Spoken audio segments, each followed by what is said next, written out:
ብድግ በሉና አንዴ ቆመን ለኬፕ ቨርዲ እናጨብጭብ። ቆመን ምን አይነት ውድና አረ ስፔን ነጥብ አስጣሏት ጀማው። ይሄንን ታምናላችሁ? 0-0 ወጡ ከስፔን ጋር። ይኸውላችሁ ለዓለም ዋንጫ ግንባር ቀደም ተገማች ማለት ነው። ዋንጫውን ታሳኳለች ተብላ የምትታሰበው ስፔንን ቀጥ አደረጓት። ያማል ተቀይሮ ገባ 7ኛው ደቂቃ ላይ። ምንም ማምጣት አችልም ብለው አጠሩት ጀማው፣ አጠሩት። በቃ ምን አይነት አጫውት ሲጫወቱ እንደነበረ ማንዬ። በረኛው ደግሞ እንዴት አባቱ ነው የሚችለው? ይሄማ ሀበሻ ነው መሰለኝ፣ መልኩም የሀበሻ ነው ጀማው። አስገርመውኛል ነው የምላችሁ፣ አስገርመውኛል። ኬፕ ቨርዲ 1 ነጥብ ይዛ ወጣች። በቃ አፍሪካን ያኮራችሁ። እኔ መጀመሪያ ላይ ምን አገባኝ ብዬ ኒውትራል ሆኜ ነበር እያዩ የነበረው ጨዋታውን። ግን ከ70 እና ከ75 ደቂቃ በኋላ ኬፕ ቨርዲ ደጋፊው ምን አገባኛው? አገባኝም እኮ ግን ምንድነው በቃ አንደኛ አፍሪካዊ ናቸው፣ ሁለተኛ ደግሞ የሚያደርጉት ጥረት መከላከላቸው በጣም አስደነቀኝ ማንዬ። እንዴት አባታቸው ኮምፓክት ሆኖ እንደሚከላከሉ። የስፔን የማጥቃት እኮ ሂደት እኮ ልክ እንደ ውሃ ነው፣ እንደዚህ ነው የሚፈሰው። ግን እሳ ያቺን አጥር ማለፍ አልችሉም። በረኛው ደግሞ እጅግ ወርልድ ክላስ የሆነ በረኛ ነው። የጫውታው ልዩነት ፈጣሪ ከነበሩት ውስጥ ግንባር ቀደሙ ጥቀስ ብትባሉ በረኛው። ማንኛውም ግን አንዴ ለኬፕ ቨርዲ እግር ኳስ ያልተጠበቀ ውጤት በማምጣት ንጉስ ናት ነው የምልህ። ገባህ? ኬፕ ቨርዴ ከስፔን ጋር 0-0 ወጣች ብትባል ማን ያምናል ነው የምልህ። ገባህ? አሁን ዓለም ዋንጫ እየሞቀ ነው። የ0-0 ጨዋታ ብዙ ጊዜ አያረካም፣ ግን ቶርናመንት ላይ ልጠብቀው የሚገባ ነው። ኬፕ ቨርዴ ታዲያ ሙሉ ለሙሉ ከፍታ ከስፔን ጋር ትከሻከሽ።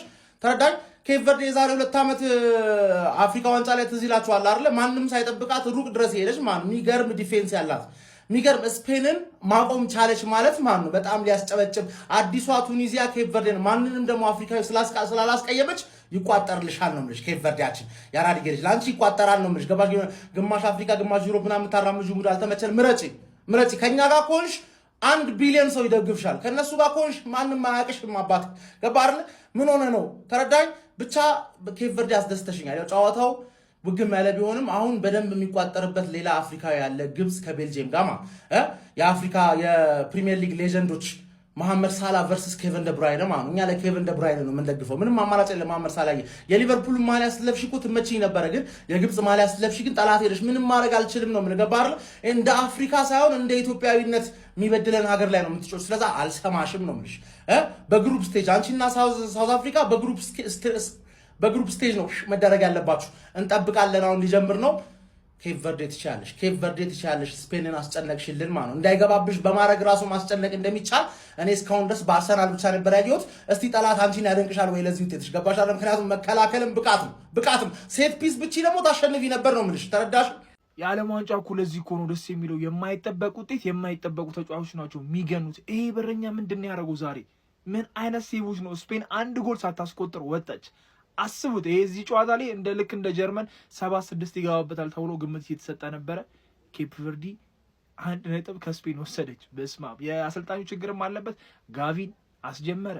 እኔ ኒኮላምስ ምን እንደሆነ አላውቅም። የፈርናንዶ ቶሬዝም አለሽ። ያማል የጉዳት ችግር ነው። 86ኛውን እንዴት ትቀይሯል? እስከዛ ድረስ በጠበቅ ራሱ የሚገርም ነው። ይሄ በረኛ ግን ያስጨበጭበዋል። ይሄ ነው ኬፕ ቨርዲ ሀቢቢ። ሲጀመር ሁ አርዩና ነህ ነው አንተ ዴላፎንቴ የምትባል ሰው 3 የፕሪሚየር ሊግ ሻምፒዮኖችን ቤንች ላይ አድርገህ የምትጀምረው ነው። ይበልህ ዴቪድ ራያ፣ ማርቲን ዙቢሜንዲና ሚኬል ሜሪኖ ቤንች ላይ አድርጎ መግባት ይሄ በጣም ወንጀል ነው። ባይዚ የምር ዲፌንሲቭሊ በጣም ጎበዝ ነበሩ ኬፕ ቨርዲዎች ማለት ነውና ስፔን ምንድን ነው ካለ ላሚን ያማል በጣም ባዶ የሆነች ቲም ሀቢቢ ወፍ ምንም ማርክ ኩኩሬላ የሱ ነው ሞር ቻንስ ክሬስ ያደርግ የነበረውና ብቻ ያማልና ሜሪኖ ከገቡ በኋላ ጥሩ ነበሩ። የመጀመሪያዎችን 10 ደቂቃ ምናምን ማለት ነው። ያማል ከብዙ ጊዜ ጉዳት በኋላ ገብቶ ያያችሁት ነው ምን ያክል ኢንፍሉዌንስ እንደፈጠረ ማለት ነውና ከባድ ነው። ይሄን ዓለም ዋንጫ መገመት በጣም ሊከብድ ነው። እንግዲህ ከዚህ በኋላ ይብላሉ እንደሆነ አይዶን ነው። ስፔንን በተጠበቀችው ልክ አላገኘኋትም ሀቢቢ። እስኪ እናንተን ሀሳብ ኮሜንት ላይ ደቅ አድርጉልኝ። መቻችሁ ይሄን ጨዋታ አርቴታ አላየውም በሉኝ። አርቴታ እንደው እንዳታየው አርቴታ እውነት ይኸውልህ ቀጣይ ዓመት ላይ የመከላከልን እንቀንሳለሁ የምትለውን ሀሳብ ነው የሚያስተውቁ። ወይኔ በማርያም አላየውም በሉኝ እንዴ ድብና አድርገው ተከላከለ አቻ እንዲገባቸው አድርገው ነው የወጡትና ማለት ነው። ወይኔ ስፔን እኔ እኮ ይኸውላችሁ መጀመሪያ ተናድጄ ነበር ራያ ለምን አልገባም ምናምን ብዬ ማለት ነው። ግን ምንም አይሰራም ነበረ። የስፔን በረኛ ራሱ ምን እያደረገ እንደነበረ ግን ምንም ያልገባኝ ግን ወይኔ መከላከል ወይኔ በረኛ ወይ ዓለም ዋንጫ ላይ ያየናቸው ያሉት በረኞች ማለት ነው። በስማም ትናንት ሱዙኪ ዛሬ ደግሞ ብቻ አርቴታ እንኳን አላየው እና ደግሞ ማለት ነው ይሄ ኳስ እንኳን ማታ ያልሆነ አይሚን ለሊት እንኳን ያልሆነ ከዚህ በኋላ ምናምን እንኳን ያልሆነ እንቀጥላለን እናያለን። አንዴ ለሊታችን እንቅልፋችን ተዛብቷል እናያለን።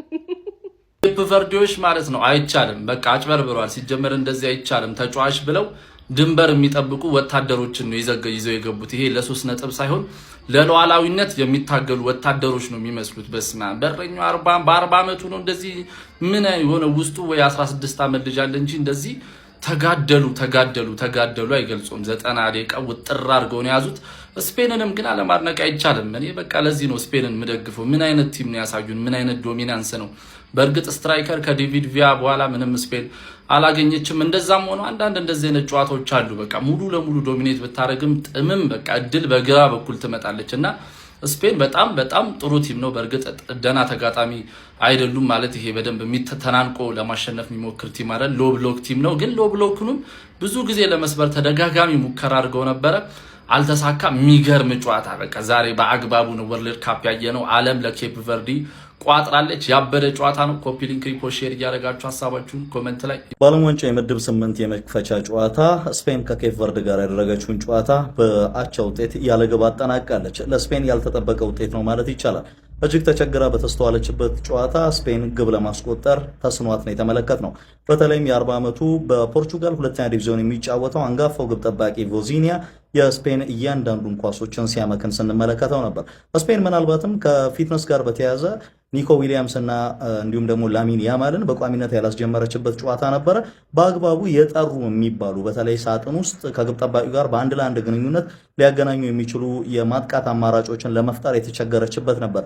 ለዛም ይመስላል ሰከንድ ሃፍ ላይ እንደ ሚካኤል ሜሪኖ፣ ላሚን ያማል፣ ራሱ ኒኮ ዊሊያምስን፣ ዳኒ ኦልሞን ጨምሮ የተለያዩ ተጫዋቾችን ለመጠቀም ሞክራ ነበር። ነገር ግን በታሪኳ ለመጀመሪያ ጊዜ በዓለም ዋንጫ የተሳተፈችው ኬፕ ቨርድ ላይ ግብ ለማስቆጠር ተስኗት ተመልክተናል። ከ500 ሺህ ብዙም የማይበልጥ የህዝብ ብዛት ያላት ኬፕ ቨርድ ወደ ዓለም ዋንጫው ስትመጣ ይሄ ለመጀመሪያ ጊዜዋ ነው።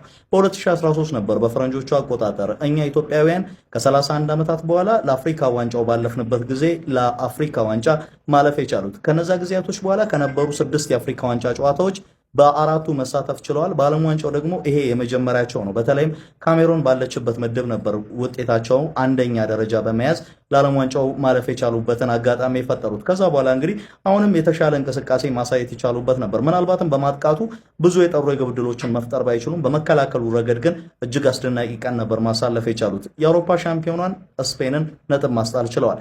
ለኬፕ ቨርዳውያን ይሄ ትልቅ ስኬት ይመስለኛል።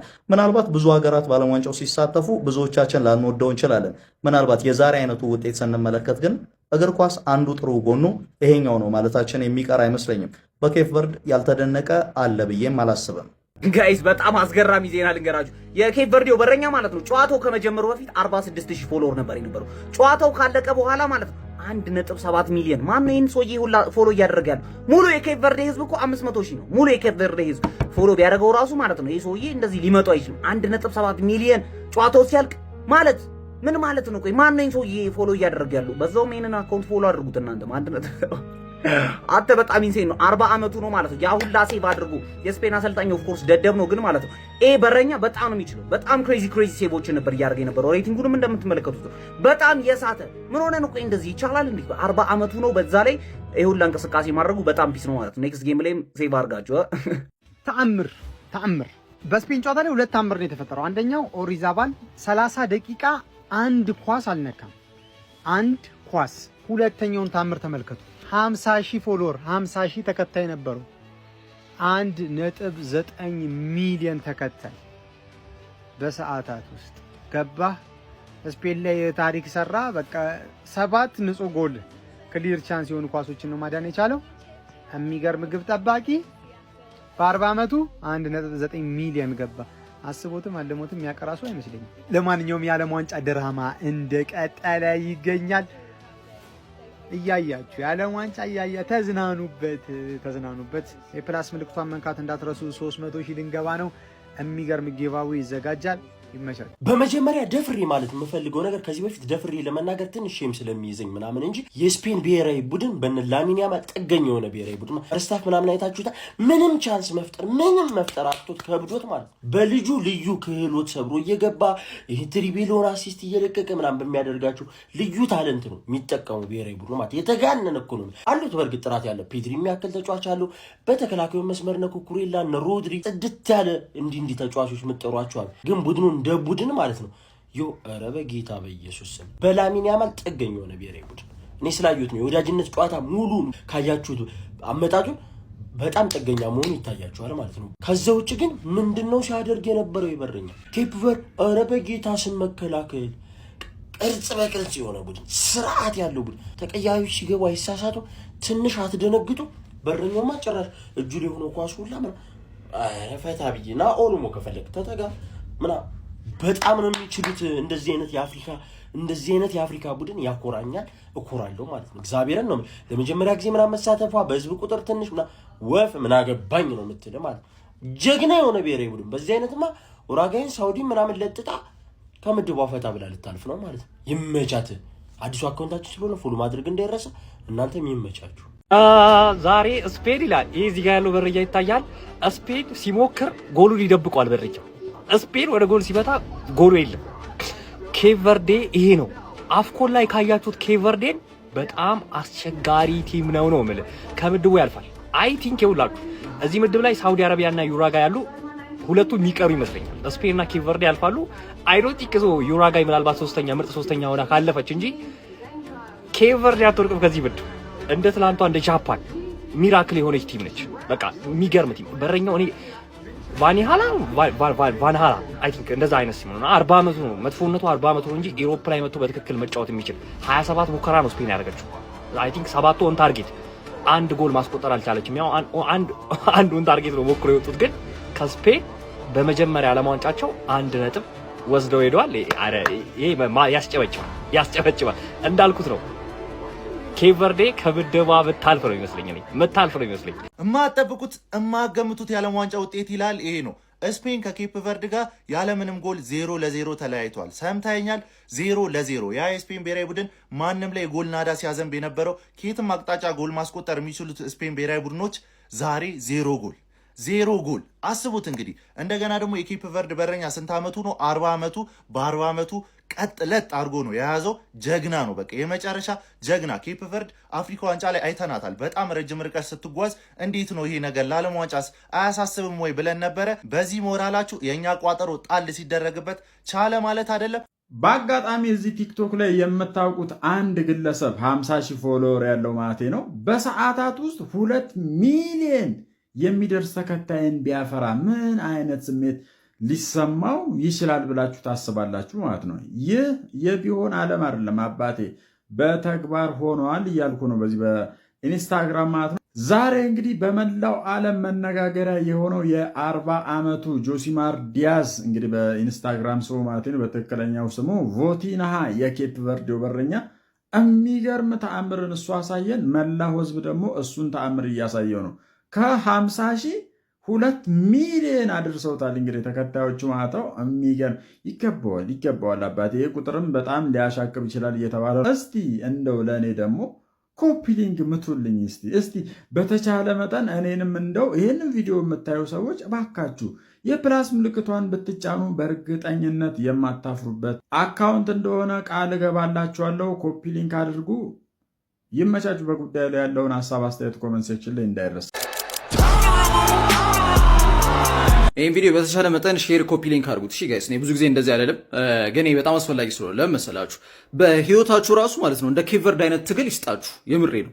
ድህነት ምናምን እንደዚህ በቃ የተለያዩ ነገሮች የሰው ልጅ ትግል ውስጥ እንዳለ ይታወቃል። እንደዚህ አይነት መክታችሁ እንደ ኬፕ ቨርድ ማለት ነው በቃ እንድትወጡ ፈጣሪ ጸጋ በረከቱን ይስጣችሁ። አሜን በሉ፣ አሜን በሉ። ምን አይነት ዲፌንስ ነው ላፉሪያ ሮሃ እንዴ! የአውሮፓ ዋንጫ አሸናፊ ሀገር ይሄን የመሰለ ተጫዋች ይዛ ወፍ የለም። አቤት ወርክሬት፣ አቤት የስራ ትጋት። እንደ እኔ በጣም በቃ ኬፕ ቨርዴ ቦንኩ ለአንድ ቀን ምናምን ብዬ ተመኘሁት። ዛሬ ነው በቃ ምንም ማጋነን የለውም።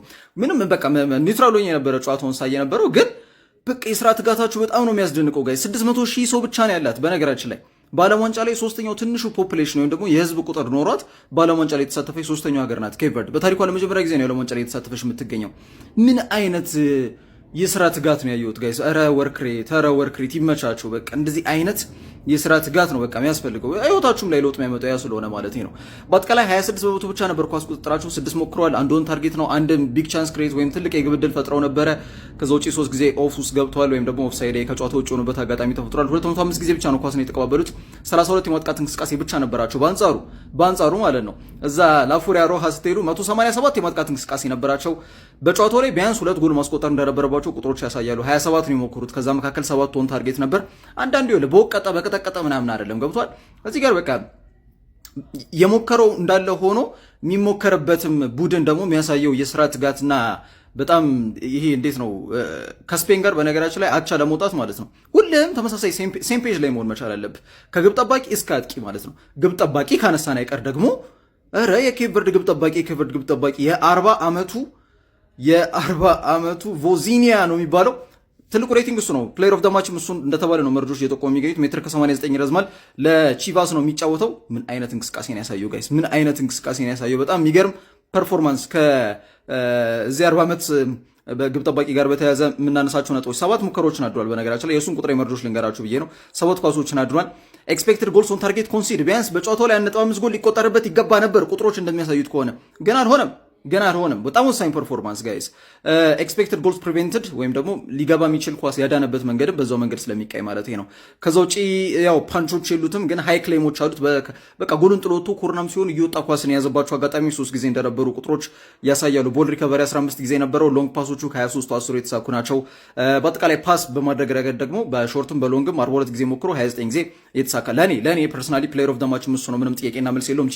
የቺቫስ ተጫዋቹ ቮዚኒያ ማለት ነው። የ40 ዓመቱ ይመቻችሁ። ኬፕ ቨርድ ትችላላችሁ። እብደት የሚመስል ግን እውነተኛና አስገራሚ ታሪክ ኑ ልንገራችሁ ጋይስ። ይሄ የኬፕ ቨርዴ ግብ ጠባቂ ዛሬ ከስፔን ጋር አስገራሚ ብቃቱን ሲያሳይ እንደነበር ተመልክተናል። 7 ንጹህ ጎል መሆን የሚችሉ ኳሶችን ሲያድን ተመልክተናል። ታዲያ እጅግ አስገራሚው ነገር ጨዋታው ከመጀመሩ በፊት ከትንሿ ደሴት የመጣው ይህ ግብ ጠባቂ በኢንስታግራም ላይ የነበረው ፎሎወር 46,000 ብቻ ነበር። ታዲያ ጨዋታው እንዳለቀ በደቂቃዎች ልዩነት 1.8 ሚሊዮን አልፋውን 1.9 ገብቷል። እጅግ አስገራሚ ነው ጋይስ። እሱ ብቻ አይደለም፣ በጣም ልብ የሚነካው ነገር ደግሞ ወላጅ እናቱን ወደዚህ ዓለም ዋንጫ ማምጣት አልቻለም። ምክንያቱም የፕሌን ቲኬቷን፣ የቪዛ ወጪዋን እንደዚሁም የሆቴል ወጪዎቿን መሸፈን ስላልቻለና እያለቀሰ ነበር። ከጨዋታው በኋላ ራሱ የልጅነት ህልሜን ነው ዛሬ ያሳካሁት፣ ያለቀስኩበት ምክንያት ራሱ ወላጆቼ በተለይ ደግሞ አያቶቼ ትዝ ብሎኝ ነው። ከነሱ ጋር ነበር ያደግኩት። በ25 ዓመቴ ነው ፕሮፌሽናል እግር ኳስ ተጫዋች የሆንኩት። ወላጅ እናቴን እንኳን በአቅም ምክንያት ወደዚህ ዓለም ዋንጫ ይዣት መምጣት አልቻልኩም። ይህንን ታሪክ በመጻፋችን በጣም ደስ ብሎኛል በማለት ነበረ አስተያየቱን ከጨዋታው በኋላ የሰጠው። እዛው ታዲያ አስተያየቱን በሚሰጥበት ሰዓት ጋዜጠኛዋ ኢንስታግራም ላይ ስንት ፎሎወር ነበረ ትለዋለች። 46,000 አካባቢ ይላታል። ተመልከትልና 1.7 ሚሊዮን በላይ ተከታይ ማፍራቱን የነገረችው። ሀገሪቷ እኮ ያላት የህዝብ ቁጥር ራሱ 600,000 ነው፣ 1 ሚሊዮን አይሞላምና እጅግ በጣም ይገርማል። ይሄ ተጫዋች ሌላው ቢቀር እንደው ሚሊዮነር እንኳን ባይሆን ከ1 ሚሊዮን በላይ ተከታይ ላላቸው ተጠቃሚዎቹ $100,000 እንደሚከፍል ይታወቃል። ታዲያ ስለዚህ አስገራሚ ታሪኩ በአንድ ጨዋታ እየተቀየረ ስለሚገኘው ስለ ቮዚኒያ የኬፕ ቨርዴው ግብ ጠባቂ ምን ትላላችሁ? ሀሳብ አስተያየታችሁን ኮሜንት ሴክሽን ላይ አጋሩኝ። እንደነዚህ አይነት ፈጣን እግር ኳስ መረጃዎች በቀጣይ እንዲደርሷችሁ የፕላስ ምልክቷን በመንካት የሜዳ ስፖርት ቤተሰብ ይሁኑ። ጋይስ የዘንድሮ የዓለም ዋንጫ ደግሞ ለየት የሚያደርገው ነገር የጠበቀው 5-6 ጎል አግብቶ ይወጣል ያለው ቡድን ባቻ ወጣ ስፔን። የምሬን ነው።